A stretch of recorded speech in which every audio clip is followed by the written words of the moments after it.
I was standing in my driveway when I saw Brenda marching toward me with that look on her face. The one that meant somebody had broken one of her precious HOA rules. And I knew right then my Tuesday morning was about to turn into a nightmare. "Ethan Thornton," she called out, waving a manila folder above her head like it contained evidence of mass murder. "We need to talk about that monstrosity you call a shed." I set down the hose I had been using to wash my truck and wiped my hands on my jeans. Brenda Patterson was the president of the Ridgewood Estates Homeowners Association here in suburban Charlotte, North Carolina, and she took her job more seriously than most federal judges take theirs.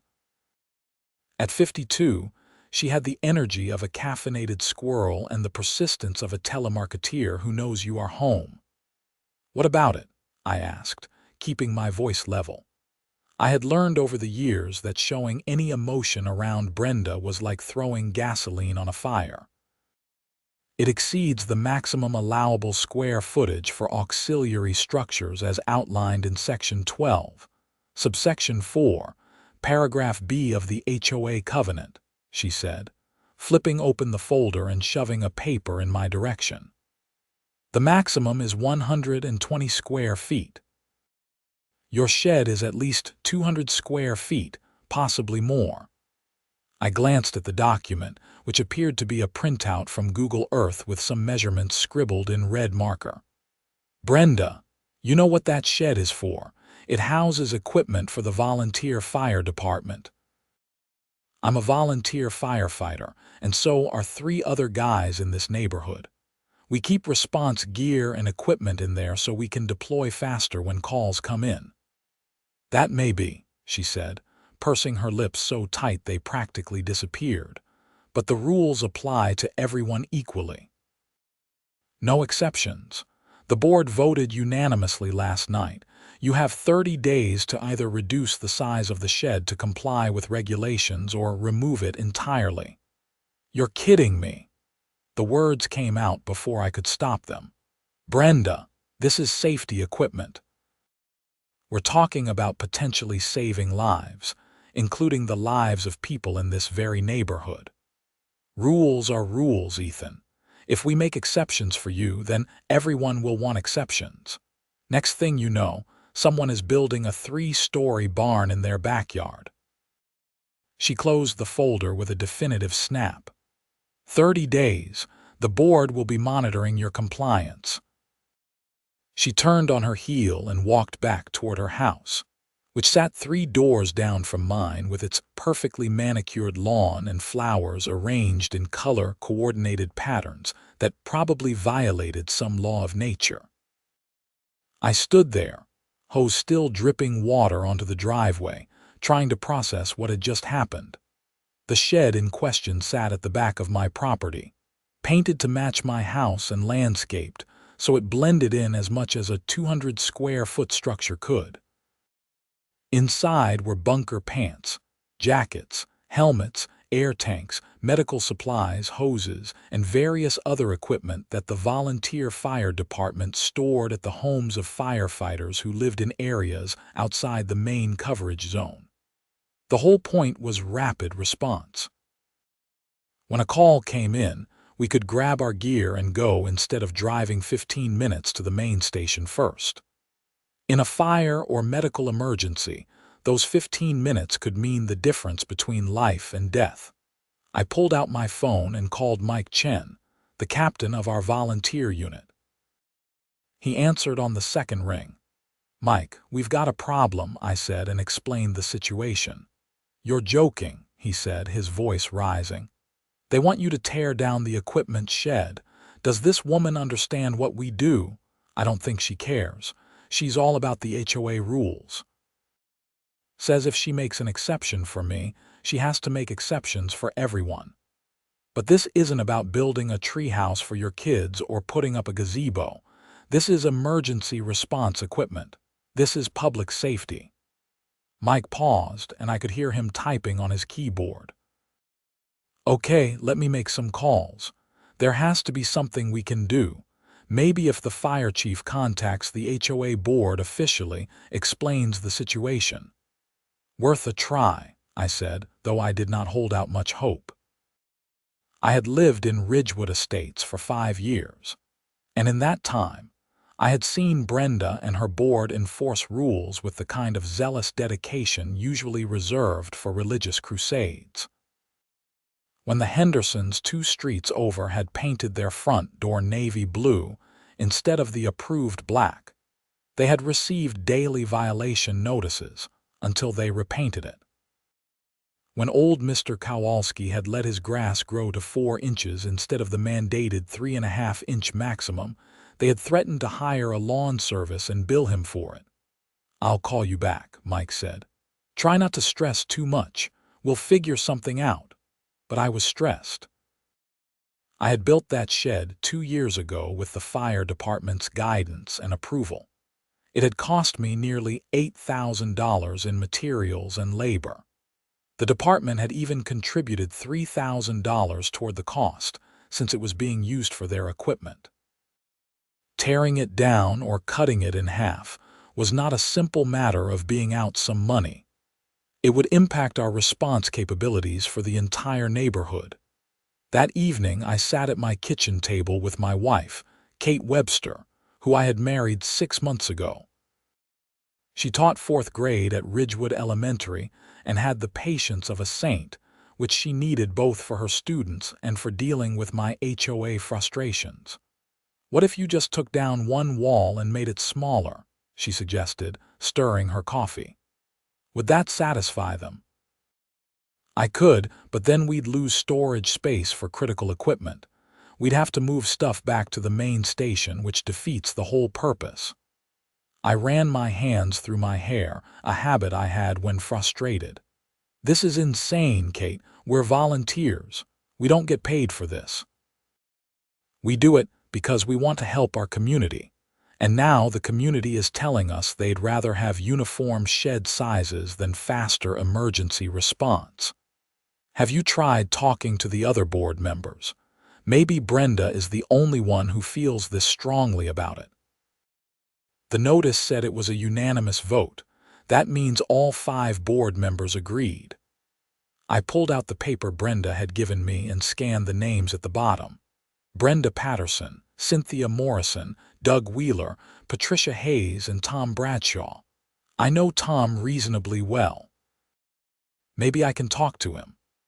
Tom Bradshaw lived on the next street over and was a retired accountant who seemed more reasonable than the others.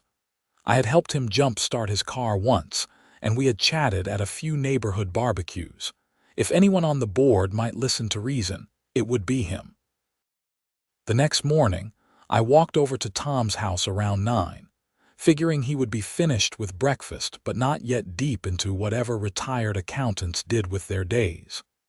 He answered the door in khaki pants and a golf shirt, reading glasses perched on his nose. "Ethan, good morning," he said, opening the door wider. "What can I do for you?" "Hey, Tom, sorry to bother you. I wanted to talk about this shed situation if you have a few minutes." His expression shifted, becoming guarded. "Ah, yes, come in." We sat in his living room, which was decorated with photos of grandchildren and golf trophies. Tom settled into an armchair and folded his hands. "I assume you're here to ask me to reconsider the board's decision," he said. "I am." "Tom, you know I'm a volunteer firefighter. That shed isn't for storing lawn equipment or building a workshop. It holds emergency response gear. Getting rid of it hurts public safety." Tom nodded slowly. "I understand that, Ethan. I really do. And I brought that up at the meeting. But Brenda made a compelling case that we have to enforce the rules uniformly. She pointed out that we've denied requests for sheds, garages, and other structures that exceeded size limits in the past. If we allow yours to stay, we open ourselves up to legal challenges from those homeowners. But none of those other structures were for emergency services, were they? No, Tom admitted. They weren't. But from a legal standpoint, the HOA covenants don't have any provisions for exceptions based on use. They just specify maximum sizes. Brenda consulted with the HOA's attorney, and he advised that making an exception would set a dangerous precedent. So the attorney is more concerned about potential lawsuits than actual fires. I could hear my voice rising and forced myself to calm down. Tom, think about this practically. What if your house catches fire, and we can't respond as quickly because our equipment is 15 minutes away instead of 5? What if someone has a heart attack, and those extra minutes mean we can't save them? Tom looked uncomfortable, shifting in his chair. I hear you, Ethan. I genuinely do. But my hands are tied. The vote already happened. It was 4-1, actually. I was the dissenting vote. That surprised me. You voted against it. I did. I made all the arguments you're making now, but I was outvoted, and now we have to present a united front as a board. That's how these things work. Who can overturn this? Is there an appeal process? Technically, you can request a hearing with the full board to present your case. You'd need to submit a written request and we'd schedule a meeting. But I'll be honest with you, Ethan. Brenda has the other board members pretty convinced that this is a rules enforcement issue, not a public safety issue. I don't think you'll get them to change their minds. I have to try, I said. Tom gave me a sympathetic look. I understand. Submit your request in writing to Brenda. We'll schedule something within the next 2 weeks per the bylaws. I thanked him for his time and walked home, feeling like I was trying to bail out the Titanic with a teaspoon. Kate was in the driveway when I got back, loading her school supplies into her car. How did it go? She asked. He voted against it, but he got outvoted. He says I can request a hearing. I leaned against her car. This is ridiculous. Then request the hearing. You're good at presenting your case. Maybe if they hear directly from you, they'll understand. Maybe, I said, though I did not feel optimistic. I spent that afternoon drafting a formal letter requesting a hearing with the HOA board. I kept it professional, outlining the purpose of the shed, the public safety implications, and requesting an exception to the size restrictions based on its use for emergency services. I cited precedents from other HOAs that had made exceptions for similar situations. I even included a letter from Fire Chief Raymond Diaz explaining the importance of distributed equipment storage for volunteer response times. I delivered the letter to Brenda's house that evening. She opened the door in workout clothes, clearly just back from an exercise class. "What's this?" she asked, taking the envelope. "A formal request for a hearing regarding the shed," I said, "as is my right under the HOA bylaws." She sighed dramatically. "Ethan, this is such a waste of everyone's time. The decision has been made, and I have the right to appeal it. The bylaws are clear on that." "Fine. I'll put it on the agenda for the next board meeting, 2 weeks from today, 7 p.m. at the community center." She started to close the door, then paused. "But you should know nothing you say is going to change the outcome. We've consulted with our attorney. We're on solid legal ground." "We'll see," I said. Over the next 2 weeks, I prepared for that hearing like I was arguing a case before the Supreme Court. I gathered documentation, statistics on volunteer firefighter response times, examples of lives saved by quick response, and testimonials from other residents in the neighborhood who supported keeping the shed. I even got Chief Diaz to agree to attend the hearing with me to speak on behalf of the fire department.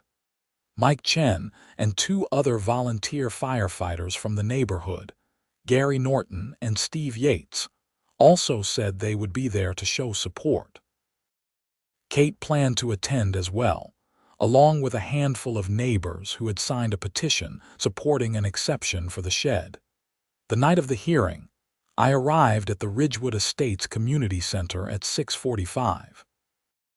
The community center was a modest building with a meeting room that could hold about 50 people. By 7, nearly 30 residents had shown up, many of them wearing red shirts that someone had printed with "Support our volunteer firefighters" on them. I had not organized that, and I felt a surge of gratitude for whoever had. The 5 board members sat at a long table at the front of the room.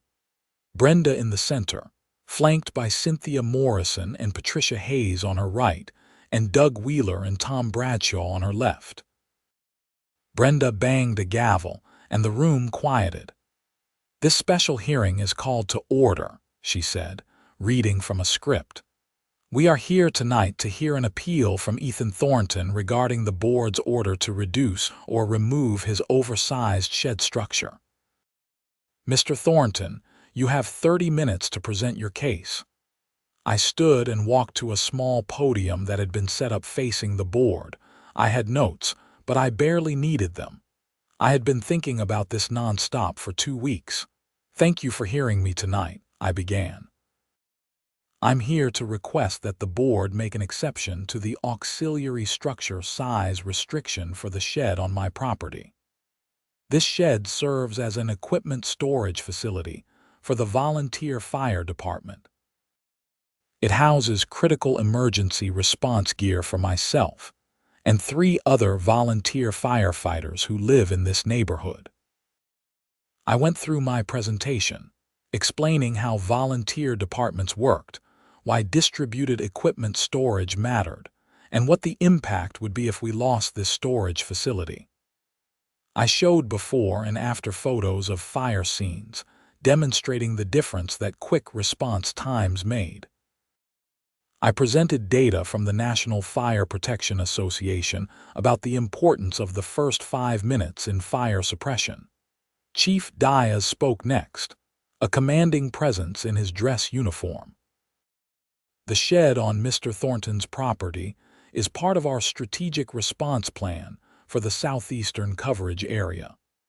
Without it, our average response time to this neighborhood increases by 12 to 15 minutes.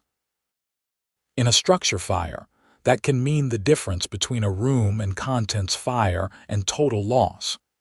In a medical emergency, it can mean the difference between life and death." Several residents spoke in support, including an elderly woman named Dorothy Jenkins who lived alone, and said it gave her peace of mind knowing volunteers could respond quickly if she had an emergency. Gary Norton, one of the other volunteer firefighters, spoke about how he had used equipment from my shed to respond to a car accident just 3 months ago, helping extract an injured driver before the ambulance arrived. When we finished, Brenda looked unmoved. "Does anyone wish to speak in opposition?" Nobody raised their hand. "Very well. The board will now deliberate." She turned to the other board members and they huddled together, speaking in low voices. After about 5 minutes, they broke apart and Brenda addressed the room. "We appreciate Mr. Thornton's presentation and the community support shown here tonight. However, after careful consideration and consultation with our legal counsel, the board must uphold its original decision. The HOA covenants are clear regarding auxiliary structure sizes. Making an exception, regardless of the reason, would expose the association to legal liability from other homeowners who have been denied similar exceptions in the past. Mr. Thornton has 30 days from the original notice to bring his property into compliance. This hearing is adjourned." The gavel came down like a guillotine. The room erupted. People were shouting, standing up, demanding to be heard. Kate squeezed my arm. Chief Diaz looked furious. Brenda and the other board members quickly gathered their papers and left through a side door, ignoring the chaos they left behind. "This is insane," Mike Chen said, appearing at my side. "They're really going to force this." "Looks like it," I said, feeling numb. "Then we fight back," Mike said. "This isn't over." Over the next few days, the story started spreading. Mike contacted a reporter at the Charlotte Observer, and a journalist named Rachel Kim came out to interview me. The resulting article, published 4 days after the hearing, was titled HOA Orders Volunteer Firefighter to Remove Emergency Equipment Shed. It quoted Brenda saying the HOA had to enforce its rules uniformly, and quoted Chief Diaz saying the decision would negatively impact public safety. The article went viral. Within 24 hours, it had been shared thousands of times on social media. News stations from Raleigh, Charlotte, and even Atlanta picked it up. My phone would not stop ringing with interview requests. I did a segment on the local evening news, explaining the situation while standing in front of the shed. The reporter, a guy named Marcus Thompson, asked Brenda for comment, but she declined to appear on camera, instead issuing a statement through the HOA's attorney that read like a legal brief about the importance of uniform rule enforcement. Public opinion was overwhelmingly on my side. The comments on every article and news post were brutal toward the HOA. People called Brenda and the board petty, heartless, and ridiculous. Someone created a Change.org petition demanding the board reverse its decision, and it got over 50,000 signatures in 3 days. But despite all the publicity and public pressure, Brenda did not budge. 2 weeks after the hearing, I received a certified letter informing me that I was now in violation of the HOA covenants and would be subject to daily fines of $100 until the violation was corrected. "They're serious," Kate said, reading the letter over my shoulder. "They're actually going to fine you. Let them," I said. "I'm not tearing down that shed." "Ethan, $100 a day is $3,000 a month. We can't afford that. We'll figure something out." "I'm not backing down on this." Kate looked worried but nodded. "Okay, then we fight." The next day, a lawyer named Jeffrey Marks called me. He specialized in property law and HOA disputes and had seen the news coverage. "Mr. Thornton, I'd like to represent you pro bono," he said. "What the HOA is doing is legally questionable at best. I think we can fight this." "Legally questionable how?" I asked. "Several angles. First, there's the question of whether HOA covenants can supersede public safety concerns. Second, there's the issue of selective enforcement. I'm going to request records of every variance or exception the board has granted over the past 10 years. I'm willing to bet they've made exceptions before, which would undermine their argument about uniform enforcement. Third, we can argue that the covenants are unreasonable as applied to your situation. How long would this take? Months, possibly longer if it goes to trial. But in the meantime, I can file for a temporary injunction preventing them from fining you or forcing compliance while the case is pending. "Do it," I said. Jeffrey filed the paperwork the next day. The judge, a no-nonsense woman named Sarah Connolly, granted the temporary injunction after a brief hearing, ruling that there were sufficient questions about the HOA's authority that enforcement should be stayed pending resolution of the lawsuit. Brenda was livid. She released a statement through the HOA's attorney calling the injunction a dangerous precedent that undermines the authority of homeowners associations to maintain community standards. The statement made the evening news, and Brenda came across as tone-deaf and authoritarian. More negative publicity rained down on the HOA. The legal discovery process began, and that's when things got interesting. Jeffrey requested all records of variances, exceptions, and special permissions granted by the board over the past decade. The HOA's attorney tried to fight the request, but Judge Connolly ordered compliance. When the documents arrived, Jeffrey and I spent an afternoon going through them in his office. And there it was, a pattern of exceptions that made the board's claim of uniform enforcement look like Swiss cheese. "Look at this," Jeffrey said, pointing to a document from 3 years ago. The board approved an oversized shed for a resident named Marcus Powell. His shed is 170 square feet, well over the limit. The variance was approved because he's a contractor and needed storage for work equipment. So they made an exception for someone storing work equipment, but not emergency equipment, I said. It gets better. Jeffrey flipped through more pages. Here's an approval for an oversized detached garage, 240 square feet, for someone who wanted to store a classic car collection. Here's another oversized shed approval for someone who does woodworking as a hobby. And here, this is gold, an approval for a garden shed that's 190 square feet, granted because the homeowner is on the garden club board. I leaned back in my chair, stunned. They've been making exceptions all along. Not just exceptions. Arbitrary exceptions based on what they personally find acceptable. Your emergency equipment shed, not acceptable. Classic cars and hobbies, totally fine. Jeffrey grinned. This is exactly what we needed. Their whole argument about uniform enforcement just collapsed. The next hearing was scheduled for 6 weeks later. In the meantime, the story continued to percolate in the media. A local television station did a feature story on HOA overreach, using my case as the centerpiece. A state legislator, Representative Amanda Foster, announced she was drafting legislation to limit HOA authority over structures used for emergency services. The pressure on Brenda and the board must have been immense, but they showed no signs of backing down.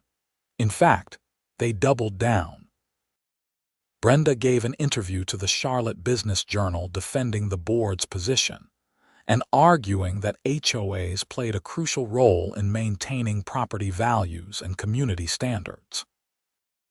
If we allow every homeowner to ignore the rules when they think they have a good reason, we'd have chaos, she said in the interview. Rules exist for a reason, and they must be enforced consistently. When Jeffrey saw the interview, he laughed. She just handed us more ammunition. She's on record saying rules must be enforced consistently, and we have documents showing they haven't been. The day of the hearing arrived. Judge Connolly's courtroom was packed with spectators, reporters, and supporters. Kate sat in the front row behind me, along with Mike Chen, Chief Diaz, and several other firefighters in dress uniform. The HOA was represented by their attorney, a sharp-dressed man named Richard Paulson, who had a reputation for aggressive tactics. He started by arguing that HOAs had broad authority to enforce covenants, and that courts should defer to board decisions unless they were clearly arbitrary or capricious. Your Honor, the board made a reasonable decision based on written covenants that Mr. Thornton agreed to when he purchased his property, Paulson said. The fact that he disagrees with the decision doesn't give this court grounds to intervene. Jeffrey stood for our side. Your Honor, the defense wants you to believe this is about rule enforcement, but the evidence tells a different story. This is about selective enforcement based on personal preferences. Over the past 10 years, the board has approved at least 7 oversized auxiliary structures, including sheds for work equipment, hobbies, and personal collections. But when Mr. Thornton requests the same consideration for emergency equipment that serves the entire community, suddenly, the rules are inflexible. He presented the documents one by one, showing the pattern of exceptions. Paulson tried to argue that each of those cases was different, but the more he talked, the weaker his position sounded. Your Honor, Jeffrey continued, this isn't just about property rights. It's about public safety. Mr. Thornton is a volunteer firefighter who receives no compensation for his service. The shed in question houses equipment that allows him and other volunteers to respond to emergencies minutes faster. The fire chief has testified that this response time difference can save lives and property. Yet the HOA board values aesthetic uniformity more than the safety of their own residents. Judge Connolly asked several pointed questions, particularly about the other variances the board had granted. Paulson struggled to explain why classic car storage was acceptable, but emergency equipment was not. Finally, Judge Connolly sat back and addressed both attorneys. "I've heard enough. I'm troubled by the selective enforcement pattern demonstrated here. The board cannot claim uniform rule enforcement when the records clearly show they've made exceptions repeatedly. Moreover, I'm persuaded by the public safety argument. HOA covenants do not exist in a vacuum. They must be interpreted in light of broader public interests, including emergency services." She paused, reviewing her notes. "The court finds that the HOA's decision to deny Mr. Thornton's variance request, while granting similar or larger variances for other purposes, constitutes arbitrary and capricious enforcement. The board's decision is reversed. The shed may remain." The courtroom burst into applause. Kate hugged me from behind the railing. Mike and the other firefighters were grinning. Chief Diaz gave me a thumbs up. Judge Connolly banged her gavel for order. "Furthermore, I'm ordering the HOA to pay Mr. Thornton's legal fees and costs. Mr. Marks, please submit an accounting." She looked directly at where Brenda sat with the other board members, her face red with anger. "I strongly encourage the HOA board to review its variance approval process and develop clear, objective criteria for future decisions. This kind of selective enforcement invites litigation and undermines the legitimate authority of homeowners associations." We walked out of the courthouse into bright sunshine. Reporters swarmed us, and I gave a brief statement thanking the judge and expressing hope that the HOA would learn from this experience. Jeffrey handled most of the questions, clearly enjoying his moment in the spotlight. That evening, Kate and I celebrated with Mike, Gary, Steve, and their families at a local restaurant. The mood was jubilant. We had won, and the shed was safe. "I still can't believe they pushed it this far," Kate said, raising her glass. "All they had to do was be reasonable." "Brenda doesn't do reasonable," Mike said, "but maybe this will force some changes in how the board operates." "I wouldn't count on it," Gary said. "People like that don't learn. They just get more careful about covering their tracks." He was more right than he knew. Over the next few weeks, the HOA board began what could only be described as a campaign of petty retaliation. I started receiving violation notices for minor infractions. My grass was allegedly a quarter-inch too long. My trash can was visible from the street 15 minutes before the allowed time. My holiday lights were still up 2 days past the deadline. Each notice came with a warning of fines if not corrected immediately. It was clear what they were doing, trying to harass me into submission even though they had lost on the shed issue. Jeffrey advised me to document everything and comply with the notices, no matter how petty, so they could not claim I was generally non-compliant with HOA rules. "They're building a paper trail," he said. "They want to make you look like a problem resident. Don't give them ammunition." So I measured my grass with a ruler. I set alarms for when I could put my trash can out. I took down my holiday lights the day they were supposed to come down, even though half the neighborhood still had theirs up. It was exhausting and infuriating, but I did it. Other residents started noticing the pattern and reporting their own experiences with selective enforcement. It turned out I was not the only one being targeted. Several residents who had supported me publicly were now receiving violation notices for things that had previously been ignored. A woman named Helen Kowalski, whose husband had spoken at the hearing, received a notice that her mailbox was not regulation black, but was instead a slightly different shade of dark gray. A young couple, the Trevinos, who had worn the red support shirts, were told their front yard flower garden violated the landscaping guidelines because it contained non-approved plant species. The more stories that emerged, the angrier the neighborhood became.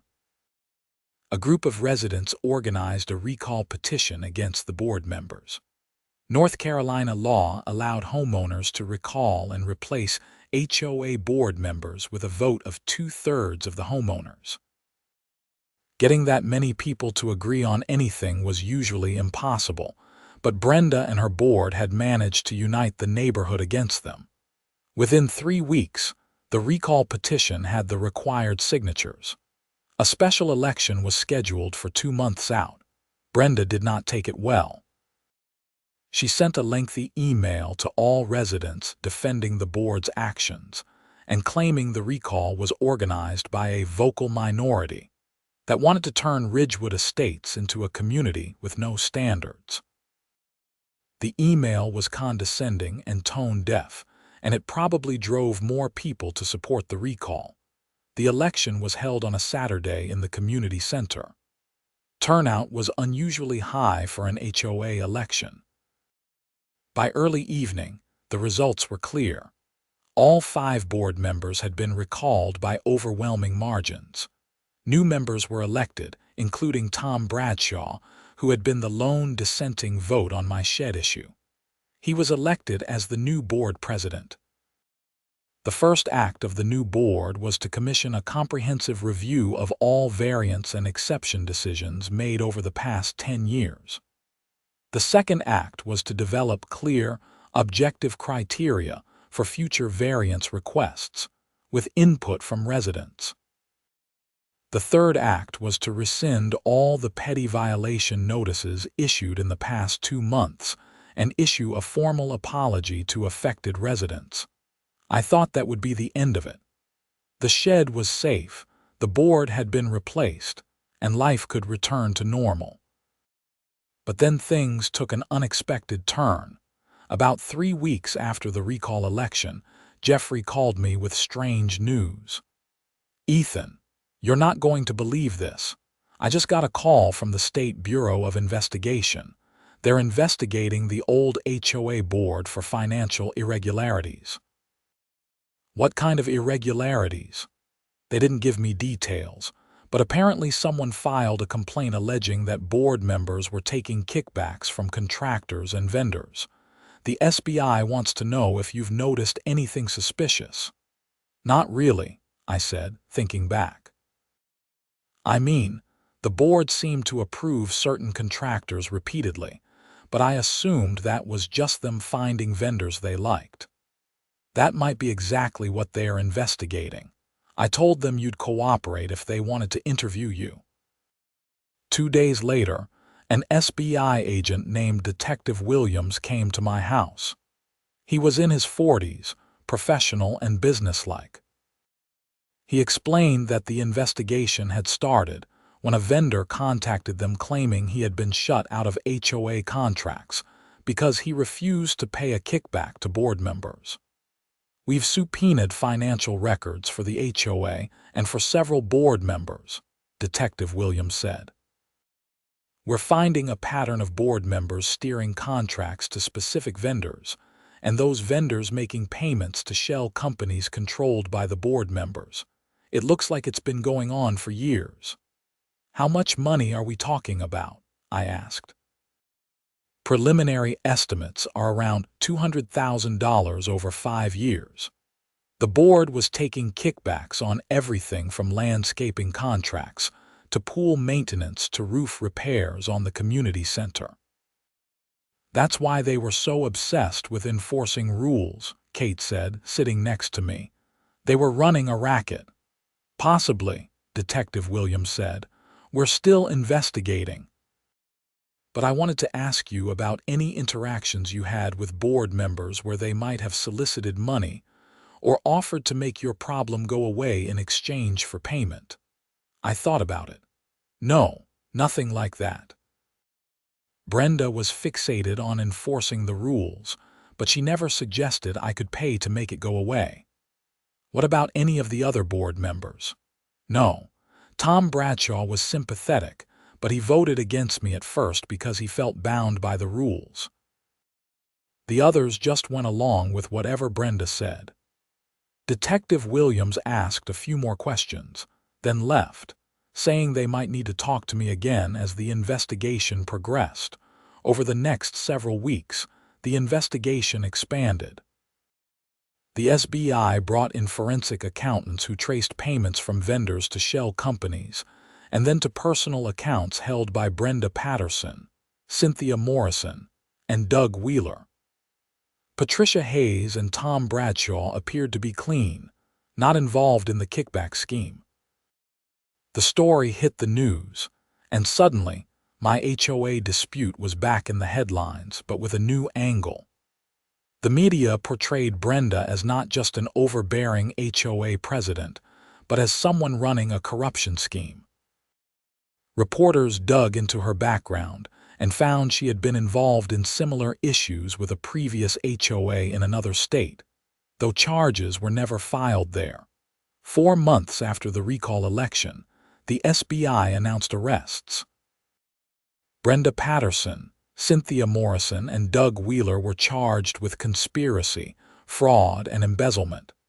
The charges were serious, carrying potential prison time of 5 to 10 years. The trial was scheduled for 9 months later. In the meantime, the neighborhood began to heal. The new board implemented reforms, including regular financial audits and transparency requirements. Tom Bradshaw turned out to be an excellent board president, focused on maintaining the community without the authoritarianism that had characterized Brenda's tenure. My shed stood in my backyard, housing emergency equipment, and nobody bothered me about it. In fact, the new board officially amended the covenants to include an exception for structures used for emergency services, public safety, or essential community functions.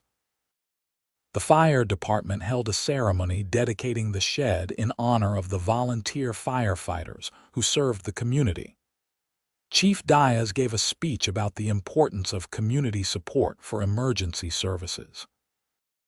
Several residents who had supported me throughout the ordeal attended, and Kate organized a barbecue afterward. When the trial finally happened, I attended several days of proceedings. The prosecution presented overwhelming evidence of the kickback scheme. Forensic accountants walked through the paper trail showing how vendors had made payments to shell companies, which then transferred money to personal accounts. The amounts varied, but the pattern was clear. Board members voted to approve contracts, and vendors paid them a percentage. Brenda's defense attorney tried to argue that the payments were for consulting services, but the prosecution showed that no actual consulting work had been done. Emails and text messages between board members revealed discussions about which vendors had paid up and which needed to be pushed. The most damning evidence came from a vendor named Carl Simmons, who had flipped and agreed to testify for the prosecution in exchange for immunity. He described in detail how Brenda had approached him after he won a landscaping contract and explained that he needed to pay 15% back to continue getting work. When he refused, his contract was not renewed, and the work went to a more cooperative vendor. The jury deliberated for 2 days before returning guilty verdicts on all counts for all 3 defendants. Brenda showed no emotion when the verdict was read, but Cynthia Morrison broke down crying. Doug Wheeler just stared straight ahead, seemingly in shock. Sentencing happened 6 weeks later. Judge Harrison Walters, a federal judge since the charges involved wire fraud and other federal offenses, was not sympathetic. He sentenced Brenda to 7 years in federal prison, noting that she had been the ringleader and had abused a position of trust within the community. Cynthia Morrison received 5 years, and Doug Wheeler received 4 years plus restitution. You are entrusted by your neighbors to manage community affairs and enforce reasonable rules, Judge Walters said during sentencing. Instead, you turned that trust into a criminal enterprise, enriching yourselves at the expense of homeowners who relied on your integrity. The sentences I'm imposing reflect not just the financial harm you caused, but the betrayal of community trust. The courtroom was full of Ridgewood Estates residents, many of whom had lost money to the inflated contracts. There was a sense of justice finally being served, though it could not undo the damage done. After the sentencing, reporters caught me outside the courthouse. I gave a brief statement. "I'm glad to see accountability," I said. "This started with a simple dispute about a shed, but it revealed something much deeper. When people in positions of authority care more about control and personal gain than serving their community, everyone suffers." I hope this case serves as a reminder that no one is above the law, not even HOA board members. Life slowly returned to normal after that. Kate and I settled into a routine without the constant stress of HOA disputes hanging over us. I continued my work as a volunteer firefighter, responding to calls and training with the team. The equipment shed worked exactly as intended, allowing faster response times that made a real difference. About a year after the sentencing, we had a fire in a house 6 streets over. The call came in at 2 in the morning. Because my equipment was in the shed in my backyard, I was dressed and rolling within 3 minutes. 2 other volunteers were similarly quick. We arrived at the scene before the fire engine from the main station, allowing us to start an initial attack on the fire and conduct a search for occupants. We pulled a teenage girl from her bedroom on the 2nd floor, unconscious from smoke inhalation. By the time the ambulance arrived, we had her outside and breathing. She spent 2 days in the hospital but made a full recovery. Her parents came to thank me a week later, standing in my driveway with tears in their eyes, thanking me for saving their daughter's life. I told them I was just doing my job, but they insisted on knowing how we had arrived so quickly. "I have a shed," I explained, pointing to it. "It houses my equipment so I can respond faster." "Thank God for that shed," the mother said, hugging me. Standing there, I thought about everything that had happened. The HOA dispute, the legal battle, the investigation, the trial. All of it because Brenda cared more about enforcing rules than understanding their purpose. If she had just listened, just considered that maybe some things were more important than uniform auxiliary structure sizes, none of the subsequent drama would have happened. But because she pushed, because she refused to be reasonable, the truth about her corruption came to light. In a strange way, her obstinance had been her own undoing. Tom Bradshaw stopped by one evening a few weeks later, bringing a bottle of wine as a housewarming gift, even though Kate and I had lived there for years. "I wanted to apologize," he said, sitting on my back porch. "I should have fought harder against Brenda from the beginning. I knew the shed situation was wrong, but I went along with it because I thought that's what board members did. I was wrong." "You voted against it," I reminded him, "and you helped turn things around after. Still, I let it get as far as it did." He looked at the shed, illuminated by the back porch light. "That shed has probably saved lives and property. It was always the right thing to allow it." "It worked out in the end," I said. "It did. And we've learned from it." The new board has a whole different philosophy. We see ourselves as serving the community, not ruling it. Rules exist to maintain property values and livability, but they're not more important than people. We talked for another hour about neighborhood matters, upcoming community events, and how different things felt with the new board in place. The change was palpable. There was less tension, less fear of arbitrary enforcement, and more sense of actual community.